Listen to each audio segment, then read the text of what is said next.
सोनम वांगचुक, एक ऐसा नाम जो कुछ साल पहले तक इनोवेशन और बदलाव का दूसरा नाम माना जाता था, आज एक बहुत बड़े विवाद के केंद्र में है। लद्दाख की बर्फीली वादियों से शुरू हुई उनकी ये लड़ाई अब पूरे देश में एक सवाल बनकर गूंज रही है। तो सवाल यही है कि आखिर हुआ क्या? कैसे एक इंसान जिसे रेमन मैग्सेसे जैसा बड़ा अवार्ड मिला, जिसकी जिंदगी से 3 इडियट्स जैसी फिल्म बनी, वो नेशनल सिक्योरिटी एक्ट यानी एनएसए के तहत गिरफ्तार हो गया? चलिए इस पूरे मामले की तह तक चलते हैं और परत दर परत इसे समझते हैं। सबसे पहले तो ये जानना जरूरी है कि आखिर सोनम वांगचुक हैं कौन। वो सिर्फ 3 इडियट्स के फुनसुक वांगडू की प्रेरणा भर नहीं है।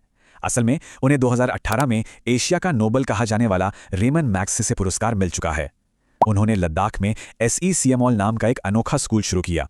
पानी बचाने के लिए उनके बनाए आइस स्तूप तो दुनिया भर में मशहूर हैं। और हाँ, उन्होंने हमारी सेना के लिए सोलर हीटेड टेंट भी बनाए।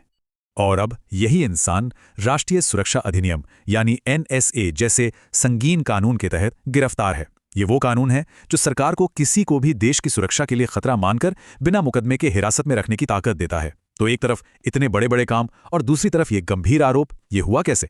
इस पूरी कहानी को समझने के लिए हमें थोड़ा पीछे चलना होगा, साल 2019 में, जब लद्दाख में हर तरफ जश्न का माहौल था।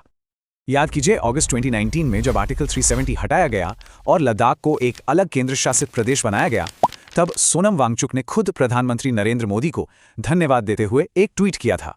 उन्होंने कहा था कि लद्दाख का दशकों पुराना सपना पूरा हो गया है।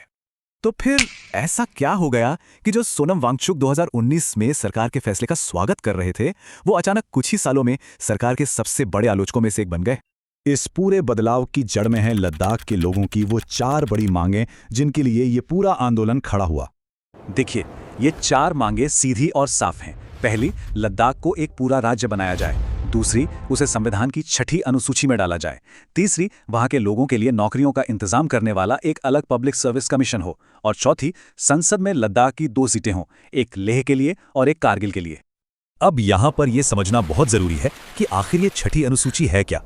आसान भाषा में कहें तो ये संविधान का एक ऐसा हिस्सा है जो आदिवासी इलाकों को अपनी जमीन, जंगल और संस्कृति को बचाने के लिए खास अधिकार देता है।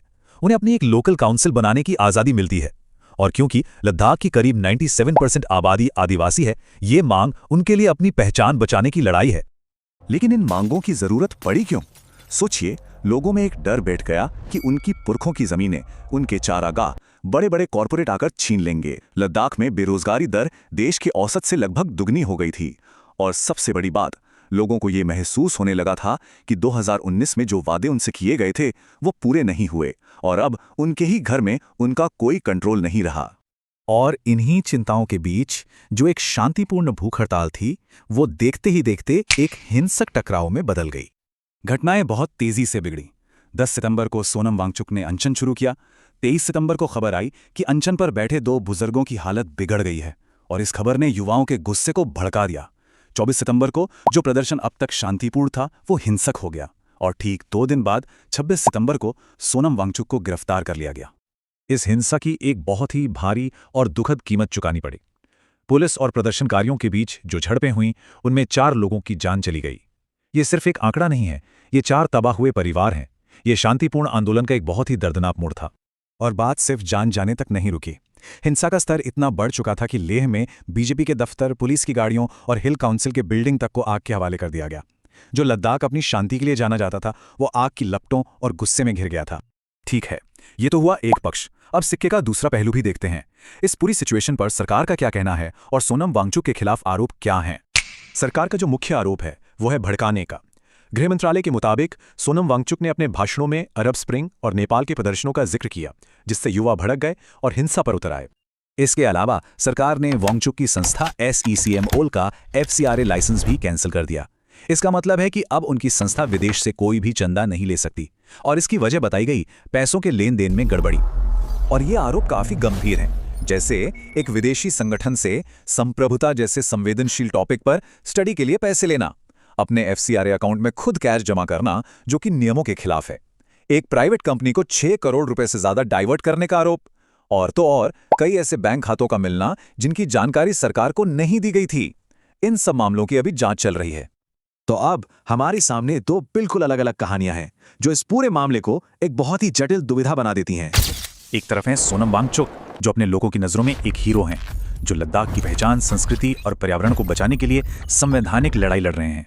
और दूसरी तरफ है सरकार का पक्ष, जो ने एक ऐसे आंदोलनकारी के तौर पर देखती है जिनकी हरकतों और पैसों की कथित गड़बड़ी ने एक बहुत ही सेंसिटिव बॉर्डर इलाके में देश की सुरक्षा के लिए खतरा पैदा कर दिया है।